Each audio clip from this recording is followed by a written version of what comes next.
भरी जवानी में अपना ही मुंह काला करना, ये अत्यंत दुख की बात थी। ये तो वो समय होता है जब हर लड़की को सुंदर दिखने की चाह होती है, पर इस दुनिया में बैठे एक से बढ़कर एक हवस के भूखे दरिंदों से बचने के लिए राजकुमारी को यही कृत्य उचित लगा। और इसके सिवा वो बेचारी सोचती भी तो क्या, उसका इस दुनिया से मन तो तभी उठ गया जब वो अपने खुद के घर में खुद के बाप से ही नहीं बच पाई, तो अब तो फिर भी वो घर से बाहर ऐसी खुली दुनिया में थी जहाँ ऐसे ऐसे भेड़िए रहते हैं जो हमेशा किसी को भी नोच कर खा जाने की फिराक में रहते हैं। इसी सोच के साथ अत्यंत भारी हृदय से वो अपने पूरे शरीर पर कालिक पोत लेती है। राजकुमारी तारा ने पूरे शरीर पर इस तरह से कालिक पोत ली कि कोई उसे देखकर ये नहीं बता सकता था कि ये उसका असली रूप है या फिर कालिक पुता हुआ। वो ऊपर से नीचे तक अब एक कुरूप स्त्री नजर आ रही थी। राजकुमारी तारा ने जब इस हुलिये के साथ पानी में अपनी परछाई देखी तो वो भी खुद को नहीं पहचान पाई। अब जब राजकुमारी को पूरी तरह ये यकीन हो गया कि उसे कोई नहीं पहचान पाएगा, अब उसे किसी से कोई खतरा नहीं है, तो वो अपनी ससुराल जाने का निश्चय करती है।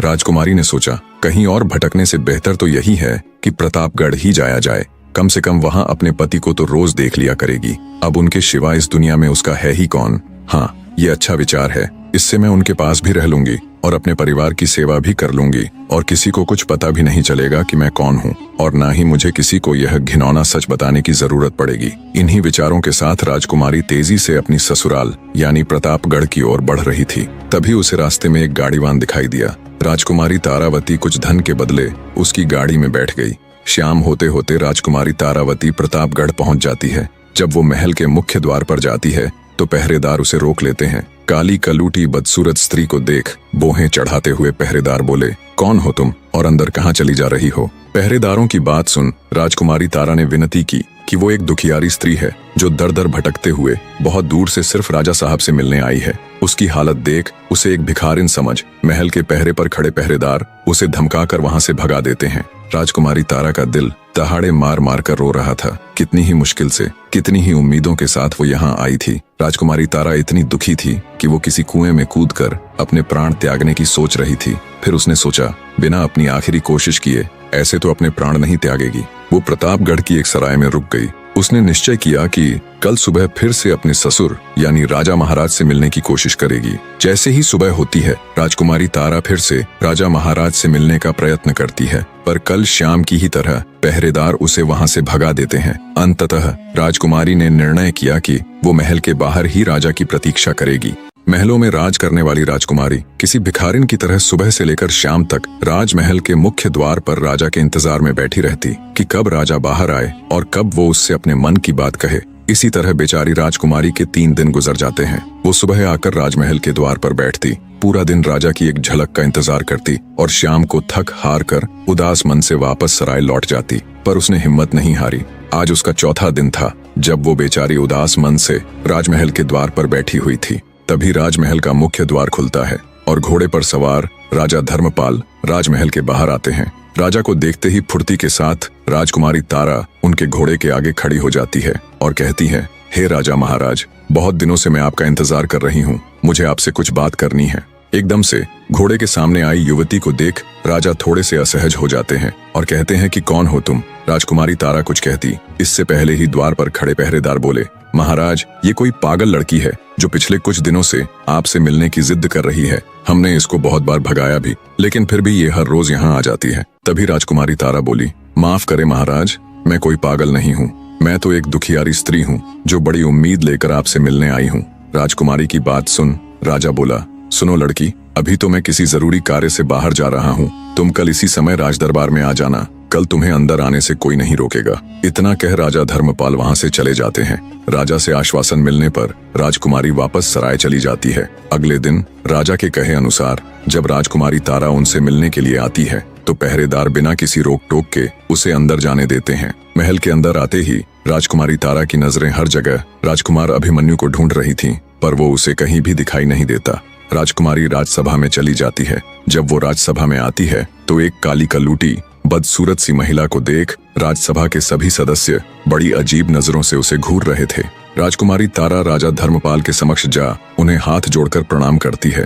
तारा को देख राजा धर्मपाल बोले, अरे तुम तो वही लड़की हो ना जो कल महल के द्वार पर मेरे घोड़े के सामने खड़ी हो गई थी, कहो तुम मुझसे किस लिए मिलना चाहती थी? राजा की बात सुन राजकुमारी तारा बोली, महाराज मेरा नाम चंदा है। मैं पास के ही राज्य से बड़ी उम्मीद लेकर आपके पास आई हूँ। आपके बारे में बहुत सुना था कि आप बड़े नेक और दयालु हैं। महाराज मेरे परिवार में कोई नहीं है, एक माँ थी, वो भी मुझे छोड़कर चली गई। अब मेरा कोई नहीं है, आप मुझे कोई भी काम देकर नौकरी पर रख लीजिए। तारा की बात सुन राजा धर्मपाल ने एक बार उसे गौर से देखा और बोला, मेरे पास नौकरों की कोई कमी थोड़े ही न है, जो मैं किसी दूसरे राज्य की बदसूरत सी दिखने वाली लड़की को अपने राजमहल में नौकरी पर रखूंगा। राजा के मुख से ये बात सुन राजकुमारी तारा बहुत निराश हो जाती है। आगे राजा बोला, अगर ये बात तुम मुझे कल द्वार पर ही बता देती तो मैं तुम्हें वहीं मना कर देता। खामखा तुमने मेरा और अपना वक्त बर्बाद किया। तब राजकुमारी अपनी आखिरी कोशिश करते हुए कहने लगी, महाराज मुझे आप कुछ भी काम दे दीजिए, बस मेरी 2 शर्तें हैं। राजकुमारी तारा आगे कुछ कहती, उससे पहले ही पूरा राज्य दरबार हंसी ठहाकों से गूंज उठा। बड़ी अजीब लड़की है, राजा इसे नौकरी तक देने को तैयार नहीं है, और ये है कि राजा के सामने शर्त रख रही है। बड़ी ही मूर्ख लड़की है। राजकुमारी की शर्त वाली बात सुन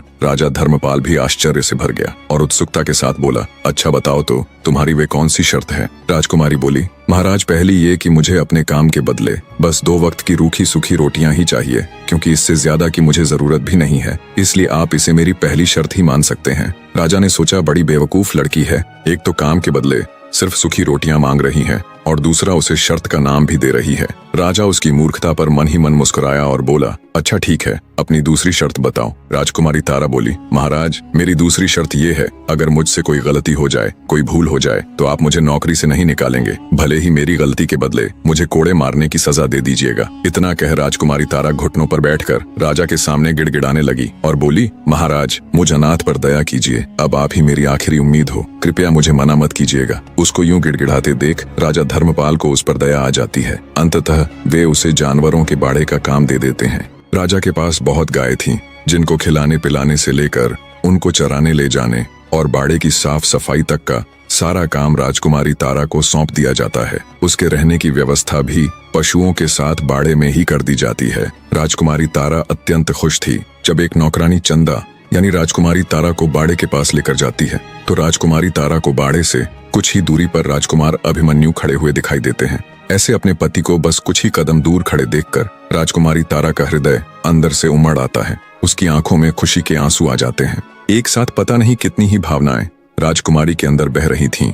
उसका दिल कर रहा था कि अभी भागकर अपने पति के पास जाए और उसके पैरों में गिर जाए और अपने साथ बीती पूरी व्यथा उनके आगे कह सुनाए और उन्हें बता दे कि वो मरी नहीं बल्कि जिंदा है। पर समय की नजाकत को देखते हुए राजकुमारी अपनी भावनाओं पर काबू पा लेती है और चुपचाप नौकर के साथ बाड़े के अंदर जाने लगती है। तभी राजकुमार अभिमन्यु के पास खड़े एक व्यक्ति ने हाथ से इशारा कर राजकुमारी तारा को अपने पास बुलाया। धड़कते दिल के साथ राजकुमारी तारा राजकुमार के पास जाती है। आज पहली बार वो अपने पति को इतनी नजदीक से देखने वाली थी। जब राजकुमारी राजकुमार अभिमन्यु के पास गई तो उनके पास खड़ा उनका सेवक राजकुमारी से बोला, तेरा नाम क्या है? राजकुमार अभिमन्यु जानना चाहते हैं। सेवक के इतना कहने पर राजकुमारी तारा राजकुमार अभिमन्यु की तरफ देखने लगी। पहली बार उसने अपने पति को इतने पास से देखा था। वो अपने सुंदर नौजवान पति को आंखों में बसा लेना चाहती थी। जब उसने गौर से राजकुमार अभिमन्यु को देखा तो वो उन्हें देखती ही रह गई। उनका सुंदर रूप और हष्टपुष्ट शरीर, ये वही सूरत थी जिसको देखने के लिए वो इतने वर्षों तक तरसी थी, इतने कष्ट सहे थे।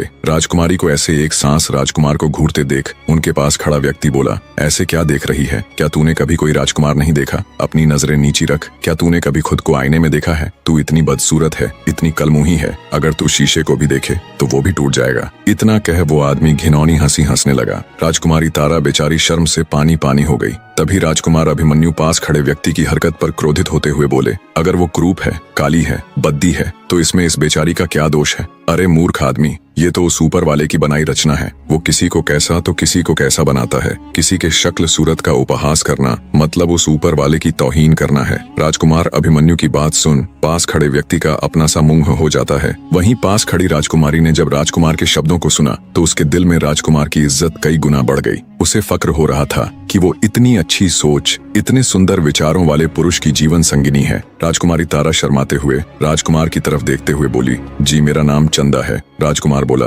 ठीक है चंदा, अब तुम जाओ। राजकुमारी बाड़े में आकर अपने काम में मशगूल हो गई। ऐसे ही दिन बीतने लगे। राजकुमारी की अच्छी देखरेख की वजह से गायों के दूध में भी वृद्धि होने लगी। सारी गायें अब दिखने में पहले की तुलना में अधिक सुंदर, साफ सुथरी और हष्ट-पुष्ट नजर आने लगी। राजकुमारी तारा को जो भी काम सौंपा जाता वो उसे पूरा मन लगाकर करती। धीरे धीरे उससे घृणा करने वाले लोग भी उसका सम्मान करने लगे। राजा अब उसे बाड़े से हटकर अन्य काम भी सौंपने लगे। हर काम को राजकुमारी पूरी लगन के साथ करती। वो हर समय इसी फिराक में रहती कि कब उसे राजकुमार अभिमन्यु के दर्शन हो। जिस दिन राजकुमारी को राजकुमार के दर्शन हो जाते वो दिन उसका बड़ी खुशी के साथ गुजरता। ऐसे बीतते समय के साथ राजकुमारी तारा के दिन भी बड़े अच्छे से गुजर रहे थे। दूसरी तरफ उसका पिता यानी राजा मदनपाल राजकुमारी के न मिलने से बहुत अधिक चिंता में रहता था। वो उसकी गुमशुदगी की घोषणा भी नहीं करवा सकता था क्योंकि उसने राजकुमारी तारा को मृत घोषित किया हुआ था। हर गुजरने वाला दिन अब राजा मदनपाल के लिए किसी नरक में बिताए गए भयानक साल के बराबर होता। रह रहकर अब उसे अपने किए का पछतावा होता। अब राजा को अपने आप से घिन आने लगी थी। अब राजा मदनपाल को पूरी दुनिया में अपने से बुरा कोई भी व्यक्ति नहीं लगता। उसे लगता जैसे सारे संसार में सबसे दुष्ट और घिनौना व्यक्ति वही है, और ये सच भी था। राजा मदनपाल रात रात भर जाग कर खुद पर कोड़े बरसाता। अब उसकी जिंदगी का एक ही मकसद रह गया था कि कैसे भी करके वो राजकुमारी तारा को ढूंढे और उसके पैरों में गिरकर नाक रगड़कर उससे माफी मांगे। यदि वो अपने जीते जी इस जन्म में ऐसा कर पाया तो उसकी आत्मा को बहुत सुकून मिलेगा और कम से कम वो मर तो चैन से पाएगा, वरना मृत्यु के बाद भी वो इस घिनौनी सोच और अपराध की अग्नि में जलता रहेगा। इन्हीं विचारों की अग्नि में जलते राजा मदनपाल के दिन गुजर रहे थे। उधर राजा धर्मपाल अपने पुत्र राजकुमार अभिमन्यु के लिए फिर से कोई योग्य वधू ढूंढने में लग गया, क्योंकि राजकुमारी तारा की मृत्यु के संदेश को अब साल भर से ऊपर हो चुका था। ऐसे में राजा धर्मपाल फिर से अपने पुत्र अभिमन्यु का विवाह करवाना चाहता था। राजकुमार अभिमन्यु को जब ये खबर मिली तो वो अपने पिता राजा धर्मपाल के पास जाता है और कहता है, माफ कीजिएगा पिताजी, पर हर इंसान के जीवन में शादी और प्रेम केवल एक ही बार होता है और मेरे जीवन में वो हो चुका है। भले ही मैंने राजकुमारी तारावती के साथ समय व्यतीत न किया हो, पर मेरा प्रेम तो उसी से है। मुझ में ही कोई दोष होगा, तभी तो वो मुझे छोड़कर चली गई। और इस बात की क्या प्रतिभूति है कि मेरे दूसरे विवाह के पश्चात मेरी दूसरी पत्नी जिंदा रहेगी। तो हे पिताश्री, मैं अब दूसरी शादी नहीं करूंगा। पर राजा धर्मपाल के ऊपर राजकुमार की बातों का कोई फर्क नहीं पड़ा। उसने अपनी तलाश जारी रखी। जब ये बात उड़ते उड़ते राजकुमारी तारा के कानों तक पहुंची कि उसका पति उससे इतना प्रेम करता है कि वो अब दूसरा विवाह तक नहीं करना चाहता, तो वो भाव विभोर हो उठी। उसकी आंखों से अश्रु बह निकले। उसका मन कर रहा था कि वो अभी भागी भागी अभिमन्यु के पास जाए और उससे लिपटकर अपनी सारी व्यथा उसे कह सुनाए। पर किस मुंह से वो अपनी आप बीती राजकुमार अभिमन्यु के सामने बताए? किस मुंह से उसे ये कहे कि उसका पिता कितना नीच और घिनौना व्यक्ति है? ये विचार उसके मन में आते ही राजकुमारी के कदम आगे बढ़ ही नहीं पाते। वो बेचारी चुपचाप एक कोने में बैठकर बहते नेत्रों के साथ अपने भाग्य को कोसने लग जाती है। दिन बीतते गए। आखिरकार राजा धर्मपाल को राजकुमार के विवाह हेतु एक कन्या पसंद आ ही जाती है। राजकुमार अभिमन्यु को जब पता चला तो उसने बहुत मना किया, पर राजा धर्मपाल ने उसकी एक भी न सुनी और उसका विवाह पक्का कर दिया। जब ये खबर राजकुमारी तारा तक पहुंची तो उसके चेहरे पर बेबसी और क्रोध के मिश्रित भाव थे। राजकुमारी तारावती ने निश्चय किया कि चाहे कुछ भी हो जाए, चाहे उसे कुछ भी करना पड़े, वो राजकुमार अभिमन्यु का विवाह अन्य किसी दूसरी स्त्री के साथ नहीं होने देगी। एक औरत सब कुछ सहन कर सकती है, पर अपने जीते जी अपने पति का विवाह किसी दूसरी औरत के साथ ये वो कदापि नहीं देख सकती। ये उसके लिए कभी न खत्म होने वाले अंगारों के रास्ते पर चलने जैसा है। अगले दिन राजा ने चंदा को राजदरबार बुलाया और राजकुमार के विवाह से संबंधित सारा कार्य उसे सौंपते हुए कहने लगे, चंदा, जो भी काम तुम्हारी देख रेख में होता है वो एकदम सही तरीके से होता है। तो राजकुमार अभिमन्यु की शादी में जो भी छोटे मोटे काम होंगे, जैसे खाने पीने की व्यवस्था, साजो सजावट की व्यवस्था और कपड़े वगैरह, उन सब की जिम्मेदारी तुम्हारी है। राजा की बात सुन चंदा अंदर ही अंदर जल भुन गई। उसे लगा जैसे राजा उसको उसी की अर्थी जलाने की जिम्मेदारी दे रहे हो। चंदा बेचारी चुपचाप हाँ में गर्दन हिलाकर दरबार से चली जाती है। राजकुमार अभिमन्यु की शादी का मुहूर्त कुछ ही दिन बाद का निकला था। सब कुछ इतनी जल्दी करने की वजह थी राजा धर्मपाल का डर। उसे डर था कि शादी से नाखुश राजकुमार कोई बखेड़ा खड़ा न कर दे, इसलिए वो जल्द से जल्द उसका विवाह संपन्न करवाना चाहता था। दिन बीतते जा रहे थे। हर बीतते दिन को राजकुमारी तारा रो रो कर काट रही थी। उसे कुछ भी समझ नहीं आ रहा था कि वो ऐसा क्या करे जिससे राजकुमार अभिमन्यु की शादी टल जाए। दूसरी तरफ महल में शादी की तैयारियां जोरों पर थीं। अब शादी में सिर्फ 2 दिन ही शेष रह गए थे। राजकुमार की शादी थी तो राजा ने बहुत बड़े भोज का आयोजन भी किया हुआ था। आसपास के सभी गांवों से लेकर पास लगते राज्यों राज्यों तक को भोज का निमंत्रण दिया हुआ था। पुराने समय में जब बड़े पैमाने पर भोज का आयोजन किया जाता तो भोजन के लिए मिट्टी के बर्तन उपयोग में लाए जाते थे। तो शादी भोज के लिए कुम्हार जब मिट्टी के बर्तनों को लेकर राजमहल आया तो उसने चंदा से पूछा, इन बर्तनों को कहाँ उतारना है? गुस्साई चंदा बोली, इन्हें बाहर ले जाकर पटक दो। चंदा की बात सुन कुम्हार असमंजस में पड़ गया। अब चूंकि राजा ने चंदा को ही देख रेख का कार्यभार सौंपा हुआ था तो वो उसके कहे को टाल न सका और उसने बाहर जाकर सभी बर्तनों को नीचे पटक दिया। फलस्वरूप सभी बर्तन नीचे गिरते ही टूट गए। इतने में तेली भी तेल के पात्र लेकर आ गया। राजकुमारी तारा ने हुक्म देकर वो सारा तेल भी मिट्टी में उड़लवा दिया। यही कृत्य उसने ग्वाले के साथ भी किया।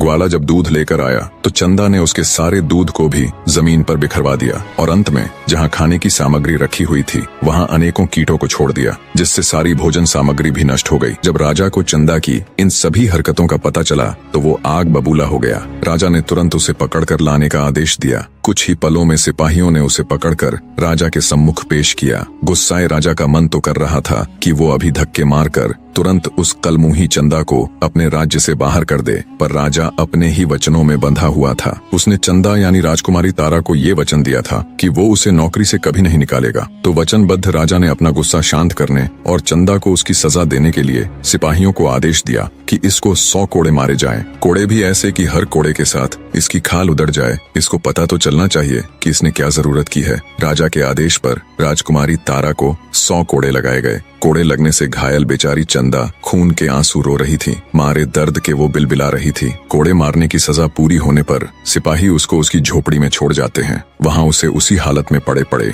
एक दिन और निकल जाता है। किसी ने भी राजकुमारी तारा की कोई सुध नहीं ली। एक तो कोड़ों की मार, ऊपर से राजकुमार की शादी का दुख, मानो दुनिया जहान के सारे दुख बेचारी राजकुमारी को एक साथ मिल गए हों। उसे सबसे ज्यादा दुख तो इस बात का था कि कल ही राजकुमार अभिमन्यु की शादी है। राजकुमार की शादी को टालने की उसकी हर योजना असफल हो चुकी थी। दुखी बैठी राजकुमारी तारा के मन में फिर से एक विचार आया, जिससे उसकी आंखें एक बार फिर चमक उठी। अचानक वो अपने सारे दुख दर्द भूल एक नई ऊर्जा के साथ उठ खड़ी होती है और अपने दर्द को भूल हिम्मत करके राजा की घुड़साल में जाती है और राजा के सबसे तेज भागने वाले घोड़े को ले तेजी के साथ वो उस नगर की ओर चल पड़ती है जहां राजकुमार अभिमन्यु का विवाह होना था। हवा से बातें करते घोड़े की बदौलत राजकुमारी तारा कुछ ही घंटों का सफर तय कर रोजीवास नगर पहुंच जाती है। रोजीवास नगर राजकुमार अभिमन्यु की ससुराल यानी उसकी होने वाली पत्नी का घर था। वहां पहुंचकर अपनी योजना के तहत राजकुमारी तारा घोड़े को बाहर खड़ा कर राजमहल में प्रवेश कर जाती है। राजकुमारी विलासिनी अपने कमरे में अकेली बैठी है। कल होने वाले विवाह की तैयारियों के चलते वो थोड़ी व्याकुल सी थी। तभी राजकुमारी विलासिनी को दरवाजे पर किसी की दस्तक महसूस हुई तो वे बोल पड़ी, कौन है बाहर? राजकुमारी तारावती बोली, राजकुमारी जी, मैं आपकी सेविका हूँ, आपसे कुछ जरूरी बात करनी है, बहुत जरूरी है। राजकुमारी विलासिनी थोड़ा संकोच करते हुए बोली, अच्छा अंदर आ जाओ। राजकुमारी की सहमति मिलने पर राजकुमारी तारा झुके हुए सिर के साथ अंदर आ जाती है। उसको देख राजकुमारी विलासिनी बोली, बोलो क्या बात है? तारावती बोली, माफ करे राजकुमारी जी, मैं अच्छे से जानती हूँ कि कल आप राजकुमार अभिमन्यु से विवाह करने जा रही हैं, पर आपको यह विवाह नहीं करना चाहिए। तारावती की बात सुन राजकुमारी विलासिनी चौंक जाती है और कहती है, क्या कह रही हो तुम, और तुम हो कौन? मैंने तो तुम्हें इससे पहले कभी राजमहल में नहीं देखा। तब तारावती धीरे से राजकुमारी के पास आई और बोली, राजकुमारी जी, मैं आपको सब कुछ बता दूंगी, बस आप थोड़ा धीरज रखकर मेरी पूरी बात सुन लीजिएगा एक बार। मैं चाहती थी कि शादी से पहले आपको ये सच्चाई जरूर पता होनी चाहिए। तारावती की बात सुन राजकुमारी विलासिनी के सब्र का बांध टूट जाता है। वो सख्ती से बोली, ये पहेलियां बुझाना बंद करो और साफ साफ कहो जो तुम कहना चाहती हो। तब राजकुमारी तारावती बोली,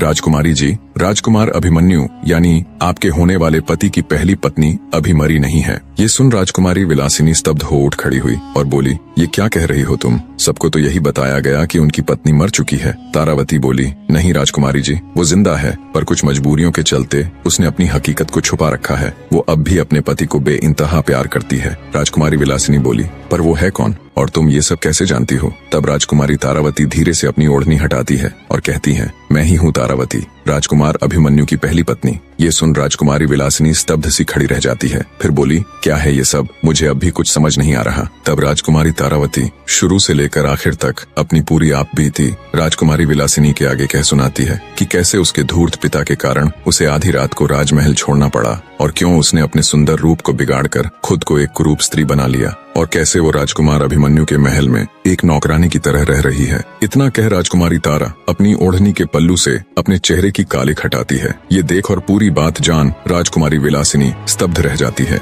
आगे राजकुमारी तारा बोली, माफ करना बहन, पर अब भी राजकुमार अभिमन्यु मुझसे बहुत प्यार करते हैं। उनकी नजरों में ये जानते हुए भी कि मैं इस दुनिया में नहीं हूँ। वो तो शादी के लिए बिल्कुल भी तैयार नहीं थे, पर अपने पिता के कारण मजबूरी में वो ये सब कर रहे हैं। राजकुमारी तारा की पूरी बात सुन राजकुमारी विलासिनी हैरानी के साथ साथ बहुत भावुक भी हो जाती है और कहती है, तो फिर तुम ये सब राजकुमार को बता क्यों नहीं देती? कब तक अपने मुंह पर ऐसे कालिक पोते अपनी सच्चाई को छुपाती फिरोगी? आगे राजकुमारी विलासिनी तारावती से कहती है, ये सब जानने के बाद मैं तो राजकुमार अभिमन्यु से विवाह के लिए मना कर दूंगी, पर जब राजकुमार अभिमन्यु के पिता कहीं और उनकी शादी तय कर देंगे तो क्या तब भी तुम वहां जाकर उसकी होने वाली पत्नी को अपनी ये दास्तां सुनाती फिरोगी? और ऐसा कब तक करती रहोगी तुम? राजकुमारी विलासिनी की बात सुन तारावती बोली, नहीं राजकुमारी जी, ऐसा नहीं है। मैं बहुत जल्द अनुकूल समय देखकर अपनी सच्चाई राजकुमार अभिमन्यु को बता दूंगी। पर हे राजकुमारी साहिबा, तब तक मेरी आपसे एक गुजारिश है कि आप ये राज किसी को भी नहीं बताएंगी, क्योंकि मैं नहीं चाहती कि मेरी हकीकत, मेरी सच्चाई का पता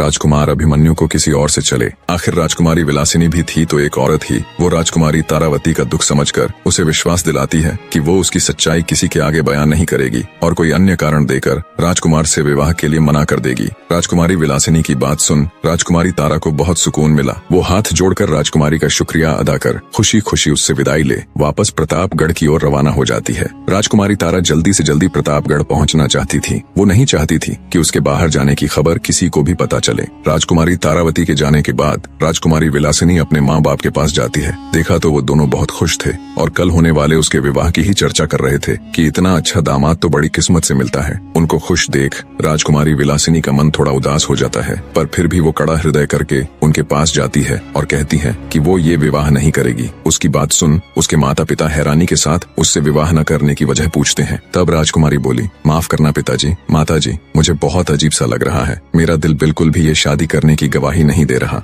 मुझे ऐसा प्रतीत हो रहा है कि इस शादी से कोई खुश नहीं रह पाएगा, ना मैं, ना राजकुमार अभिमन्यु और ना आप सब। अंततः मैं ये फैसला बहुत सोच समझ कर ले रही हूँ। आप लोग मुझ पर भरोसा कर मेरा यकीन कीजिए और कोई अन्य सवाल मत पूछिएगा बस। राजकुमारी की बात सुन उसके माता पिता दुखी मन से उसकी बात स्वीकार लेते हैं। अगले दिन राजकुमारी विलासिनी के पिता अपने एक विश्वास पात्र सेवक के हाथों शाही पत्र में ये सूचना लिखकर राजा धर्मपाल के पास भिजवा देते हैं। सेवक जब शाही पत्र ले राजा धर्मपाल के पास जाता है तो वे तुनक जाते हैं। उनके चेहरे पर चिंता के भाव उभर आते हैं, क्योंकि इससे पहले जब उन्हें ऐसा पत्र मिला था तब उस पत्र में उनकी पुत्र वधू की मृत्यु का समाचार था। इसीलिए किसी अनहोनी की आशंका के साथ वे अनमने ढंग से सेवक को आदेश देते हुए पत्र पढ़ने को कहते हैं। राजा का आदेश मिलने पर सेवक पत्र पढ़ना शुरू करता है। श्रीमान महाराज धर्मपाल जी को मेरा सादर प्रणाम। आपके द्वारा राजकुमारी विलासिनी और राजकुमार अभिमन्यु के मध्य प्रस्तावित विवाह हेतु जो स्नेह और विश्वास प्रकट किया गया उसके लिए हम हृदय से आभार प्रकट करते हैं, परंतु अत्यंत खेद के साथ सूचित करना पड़ रहा है कि हमारी पुत्री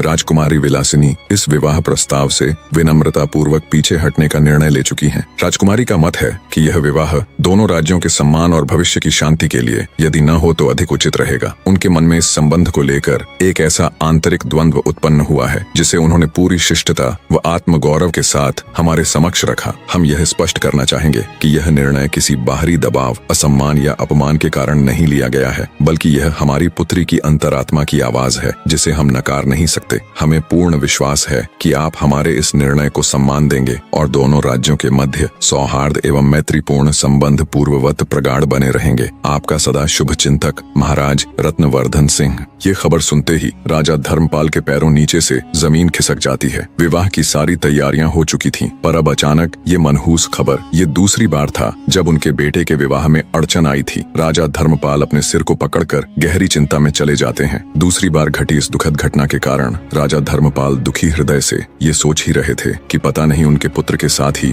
बार बार ये सब क्यों हो रहा है। इतने में दरबार में ही मौजूद राजकुमार अभिमन्यु उठकर उनके पास आते हैं और गुस्से से कहते हैं, देख लिया पिताजी, हम तो आपको पहले ही मना कर रहे थे और कह रहे थे कि अगर हमारे भाग्य में विवाह सुख होता तो हमारी पहली पत्नी मरती ही नहीं, पर आप किसी की सुने तब ना। अब बस बहुत हुआ ये सब। अब अगर फिर से आपने मेरा विवाह करने की कोशिश की तो आप मेरा मरा मुंह देखेंगे। इतनी बात कहकर गुस्से और दुख के मिश्रित भावों के साथ राजकुमार अभिमन्यु पैर पटकते हुए दरबार से चले जाते हैं। इधर राजकुमारी तारा भी प्रतापगढ़ पहुंच जाती है और महल के पिछले दरवाजे से चुपचाप बिना किसी को कानो कान खबर लगे घोड़े को घुड़साल में ज्यों का त्यों बांधकर वापस अपने स्थान पर आ जाती है। जब उसे रोजीवास नगर से आए शाही पत्र की बात पता चली और मालूम हुआ कि राजकुमार अभिमन्यु का विवाह टूट गया है तो वो मन ही मन बहुत प्रसन्न हुई। फिर से उसके दिन खुशी खुशी कटने लग जाते हैं। समय बीतने लगता है। चंदा यानी राजकुमारी तारा का ये नियम था कि वो दोपहर के समय नित्य नियम से सभी गायों को चराने के लिए जंगल लेकर जाया करती थी और वहाँ एकांत में तालाब में स्नान करती और स्नान के पश्चात फिर से अपनी पूरी देह पर कालिख पोत लिया करती। पर एक दिन दैव योग से राजकुमार अभिमन्यु जंगल की तरफ आ निकले।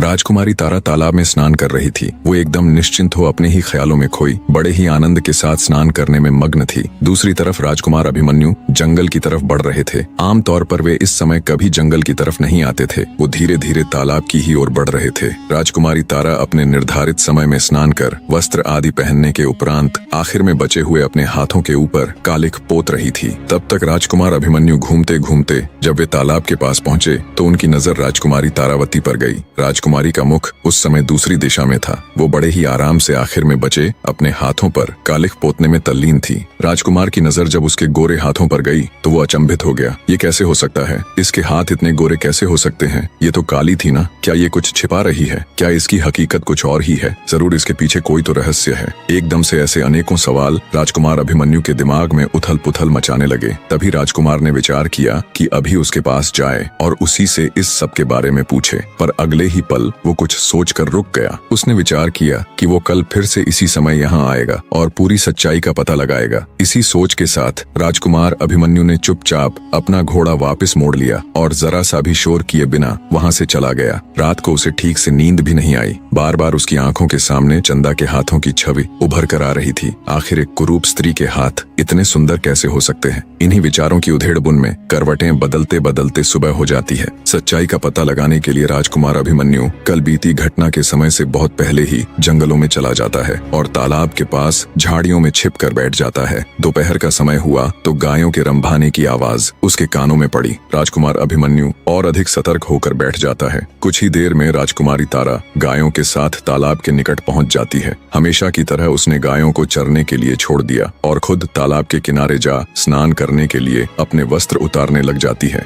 राजकुमार अभिमन्यु ये देखते ही आंखें बंद करके दूसरी तरफ देखने लग जाते हैं। पराई स्त्री को ऐसे देखना उनके लिए अक्षम्य अपराध था। जैसे ही पानी की कलकल की ध्वनि उसके कानों में पड़ी तो उसे यकीन हो गया कि चंदा अब पानी में उतर चुकी है। तो उसने आंखें खोलकर फिर से तालाब की तरफ देखा। पानी में उतरते ही चंदा यानी राजकुमारी तारा की कालिख उतर चुकी थी और उसका सुंदर चेहरा दमक रहा था। जब राजकुमार की नजर उसके चमकते हुए बेदाग चेहरे पर पड़ी तो तुरंत उसे झटका सा लगा। वही सुंदरता, वही होंठ, वही कजरारी आंखें, वही मासूमियत, वही तेज। सालों पहले देखे उस चेहरे को वो कैसे भूल सकता था? उसे बस कुछ याद था तो वो था उसकी पत्नी राजकुमारी तारावती का वो चेहरा। शायद ही कोई ऐसा दिन गया हो जब उसने राजकुमारी तारा के इस चांद से चेहरे और उसकी हर छोटी से छोटी बारीकी को याद न किया हो। राजकुमारी आनंदित हो स्नान कर रही थी और राजकुमार फटी आंखों से बस उसे देखे जा रहा था। उसकी बुद्धि ने काम करना बंद कर दिया था। उसे यकीन ही नहीं हो रहा था कि उसके सामने घटित हो रहा ये दृश्य सच है या कोई सपना। क्या सच में उसके सामने उसकी पत्नी राजकुमारी तारा है या कोई और? एक साथ इतना सब कुछ वो सहन नहीं कर पाया और वहीं गश खाकर गिर पड़ा। जब राजकुमार की मूर्छा टूटी और उसे होश आया तो देखा वहाँ कोई नहीं था। चंदा वहाँ से जा चुकी थी और दिन भी ढल चुका था। विचारों के सागर में मंथन करते हुए राजकुमार अभिमन्यु वापस महल में आ गया। बिना खाना खाए, बिना जलपान किए वो सीधे अपने कमरे में चला गया और फिर से वही सब सोचने लगा। क्या मैंने आज जो कुछ देखा वही सत्य है? क्या मेरा दिल जो कह रहा है वही सत्य है? लेकिन कैसे? ऐसा कैसे हो सकता है? तारा तो बहुत साल पहले मर चुकी है और कहाँ महल में काम करने वाली कुरूप चंदा? आखिर क्यों मेरा दिल उसकी तरफ खींचा चला जा रहा है? इसमें कुछ तो रहस्य है। मैं इस रहस्य को खोल कर रहूंगा। अगले दिन फिर से राजकुमार चंदा के आने से पहले ही जंगल में जाकर उसी जगह पर झाड़ियों की आड़ लेकर बैठ गया। रोज की तरह आज भी चंदा आई और स्नान करने तालाब में उतर गई। कल की भांति तालाब में उतर जाने के बाद फिर से राजकुमार ने उसे देखा। अब राजकुमार को ये पक्का हो चुका था कि हो न हो यही मेरी तारा है। स्नान करने के पश्चात जब राजकुमारी तारा तालाब से बाहर आ वस्त्र आदि पहनकर कालिख पोतने लगी, तभी राजकुमार ने जोर से उसे आवाज दी। राजकुमारी तारावती एकदम से ऐसे अपना नाम पुकारे जाने पर भौचक्की सी राजकुमारी पीछे मुड़कर देखती है और कहती है, कौन है, किसने आवाज दी? तभी राजकुमार अभिमन्यु झाड़ियों से निकलकर बाहर आता है और सीधा राजकुमारी तारा के पास जा उसे अपनी बाहों में भर लेता है। एक बार तो राजकुमारी तारा थोड़ा सकपकाई, पर जिस पति की वो एक झलक देखने तक को तरसती रहती थी, उसे यूं अपने पास देख उसे भी पिघलने में ज्यादा वक्त नहीं लगा। दोनों एक दूसरे को कसकर बाहों में भर लेते हैं। इसी अवस्था में दोनों को पता नहीं कितना ही समय निकल जाता है। दोनों में से कोई भी कुछ बोल नहीं रहा था, बस दोनों एक दूसरे को बाहों में जकड़े खड़े थे और दोनों की आंखों से निरंतर आंसू बह रहे थे। बहुत देर बाद राजकुमार बोला, मुझे पता था ये तुम ही हो, पर अब तक तुम ऐसे क्यों रह रही थी? क्यों तुमने किसी को कुछ नहीं बताया? अनजाने में कितने ही जुल्म हुए तुम पर। जब तुम जिंदा थी तो क्यों अपनी मृत्यु का संदेश भेजा, और फिर क्यों यहाँ इतनी मुश्किलों में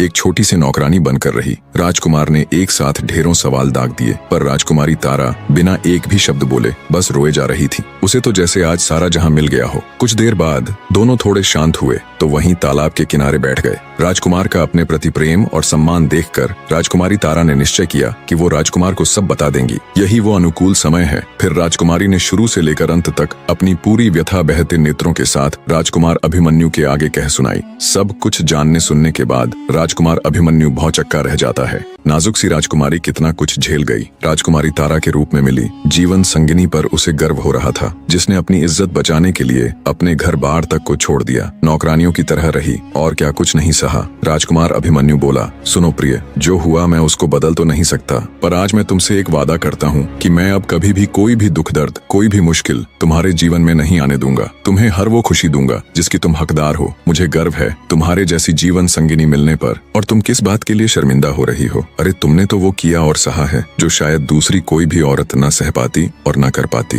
राजकुमार अभिमन्यु राजकुमारी तारा को अपने साथ ले राजमहल चला जाता है। जब सबको पूरी बात की खबर लगी तो जिस किसी ने भी राजकुमारी के साथ दुर्व्यवहार किया था उन सब ने उससे माफी मांगी, जिनमें उसे महल के द्वार पर रोकने वाले पहरेदार से लेकर हर वो शख्स था जिसने उसके कुरूप होने पर उसे ताने मारे थे, उसका मजाक उड़ाया था। अंत में राजा धर्मपाल ने भी अपनी पुत्र वधू से माफी मांगी और बोले, मुझे माफ कर देना बेटी, अनजाने में ही सही, पर मुझसे बहुत बड़ी भूल हुई। मैंने बहुत जुल्म किया है तुम पर, तुम्हारे ऊपर कोड़े तक बरसवाए। अपने सामने यूं अपने पिता ससुर को हाथ जोड़ माफी मांगता देख राजकुमारी बोली, नहीं पिताजी, इसमें आपकी कोई गलती नहीं। मैं भी आपके स्थान पर होती तो शायद अपने पुत्र के विवाह को खराब करने की कोशिश करने वाले को यही सजा देती। राजा धर्मपाल तुरंत अपने सेनापति को हुक्म देता है कि अपनी फौज को तैयार करो, हम कल ही विलासनगर के ऊपर आक्रमण करेंगे। उस दुष्ट राजा मदनपाल की ये मजाल, कोई इतना नीच कैसे हो सकता है? तब राजकुमारी तारा बोली, नहीं पिता महाराज, आपके ऐसा करने से पहले मैं खुद एक बार राजकुमार अभिमन्यु के साथ जाकर उनसे मिलना चाहती हूँ। राजा धर्मपाल न चाहते हुए भी उन्हें वहाँ जाने की आज्ञा दे देता है। जब राजकुमारी तारा अपने पति राजकुमार अभिमन्यु के साथ विलासनगर गई तो एक नौकर ने उसे बताया कि उसका पिता अपने जीवन के आखिरी दिन जी रहा है। उसके जाने के बाद पता नहीं उसे किस दुख ने घेर लिया, न वो किसी से बात करता है न कुछ बोलता है, हमेशा बहुत दुखी और खोया खोया सा रहता है। ये जानने के बाद जब राजकुमारी अपने पिता के पास गई तो राजकुमारी को देख मृत्यु के निकट उसका पिता उसके पैरों में गिरकर रोते हुए उससे माफी मांगता है और कहता है, बेटी मुझे माफ कर देना, मैं इस दुनिया का सबसे बुरा पिता हूँ। तुम्हारे जाने के बाद हर दिन मैं तिल तिल कर खुद को कोसते हुए मरा हूँ। शायद ये प्राण तुमसे माफी मांगने के लिए ही अटके हुए थे। इतना कहते ही राजा मदनपाल के प्राण पखेरु उड़ जाते हैं। नम आंखों से राजकुमारी तारा विधिवत उनका अंतिम संस्कार कर राजकुमार के साथ वापस अपनी ससुराल लौट आती है। वापस आने के बाद वो दोनों एक बार फिर से शादी कर लेते हैं और खुशी खुशी एक दूसरे के साथ अपना जीवन व्यतीत करते हैं। फिर कभी राजकुमारी तारावती के जीवन में कोई और दुख नहीं आया। निष्कर्ष, यह कहानी हमें जिंदगी के उस गहरे सत्य से रूबरू कराती है जिसे हम अक्सर भूल जाते हैं कि असली सुंदरता और शक्ति हमारे भीतर होती है, न कि हमारे बाहरी रूप में। राजकुमारी तारा की पीड़ा और उसका आत्मसम्मान ये बताता है कि जीवन की असली परीक्षा तब होती है जब हम टूटते हुए संसार में भी अपने अंदर की आत्मा की शुद्धता और अपराजेयता को कायम रख पाते हैं। हमारे कर्म और हमारी समझ ही हमें बांधते हैं या आजाद करते हैं। तारा ने हर जुल्म सहते हुए भी अपने दिल की पवित्रता नहीं खोई। यही उसकी सबसे बड़ी विजय थी। राजकुमार अभिमन्यु का प्रेम और उसकी ममता दिखाती है कि जब इंसान सच्चे दिल से देखता है तो वह बाहरी आवरण को पार कर अंदर की आत्मा को पहचानता है। यही सच्चा प्रेम है जो दुखों में भी साथ देता है, माया और दिखावे से परे। दुष्ट राजा मदनपाल की मृत्यु यह भी दर्शाती है कि अधर्म की सत्ता अस्थायी है, अंत में न्याय और सत्य का ही राज्य होता है। ये कहानी हमें सिखाती है कि सच्चाई और प्रेम की ताकत से बड़ा कोई धर्म नहीं। हर अंधेरे के बाद उजाला आता है आशा कभी खत्म नहीं होती। दुख और कष्ट हमें उस राह पर ले जाते हैं जहां हम अपनी आत्मा को पहचानते हैं। अंततः माफी और प्रेम ही हमारे दिलों को शांति देते हैं। जैसे तारा ने अपने अस्तित्व और आत्मसम्मान के लिए लड़ा, वैसे ही हमें भी अपनी जिंदगी में हर कठिनाई में अपनी आत्मा की आवाज सुननी चाहिए, जो हमें सच्चाई की ओर ले जाती है। कहानी में अंत तक जुड़े रहने के लिए एक बार फिर आप सबका तहे दिल से धन्यवाद मेरे प्रिय दर्शकों।